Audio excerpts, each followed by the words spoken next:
اللہ فرماتا ہے کہ الہاکم التکاثر حتی زرتم المقابر، تم لوگ دنیا حاصل کرنے کے چکروں میں ایک دوسرے کو کراس کرنے میں لگے ہو، محنتیں کر رہے ہو، کوششیں کر رہے ہو، دنیا کے پیچھے پاگل ہو، حتی زرتم المقابر، اور وہ وقت آ جاتا ہے کہ تم لوگوں کو قبرستان لے جایا جاتا ہے۔ گناہگار گناہوں میں انوالو ہی ہوتے ہیں کہ انہی گناہوں میں ان کو موت آ جاتی ہے۔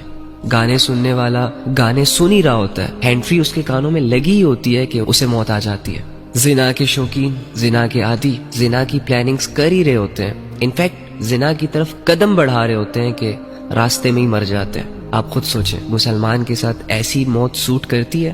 وہ مسلمان کہ جو اللہ پر ایمان لایا، وہ مسلمان کہ جس کے سامنے جنت اور دوزخ کلیئر ہو، وہ مسلمان جو اپنے آپ کو نبی صلی اللہ علیہ وآلہ وسلم کا امتی کہتا ہو، جو اسلام کو اپنا مذہب سمجھتا ہو، اس مسلمان کے ساتھ اتنی گندی موت سوٹ کرے گی؟ نہیں کرے گی نا۔ تو اگر میں اور آپ ایسی موت نہیں مرنا چاہتے نا، تو پھر ہمیں یہ چاہیے کہ ہم ان تمام گناہوں سے دور ہو جائیں، ان تمام لذتوں سے دور ہو جائیں جنہوں نے ہمیں پاگل بنا کے رکھا ہوا ہے، جس کی وجہ سے ہم دنیا تو کما رہے لیکن دوسری جانب اپنے اللہ کو ہم نے کھو دیا۔ وہ اعمال سٹارٹ کرتے ہیں جو شروع میں مشکل ضرور ہے، لیکن اگر ایک دفعہ ان اعمال کی عادت پڑ جائے اور ان اعمال سے اگر ہمیں لذت ملنا شروع ہو گئی، تو آپ یقین کریں کہ ہم اپنے آپ کو فنا کر دیں گے اپنے اللہ کے لیے، جان کی بازی لگا دیں گے آپ اپنے اللہ کے لیے۔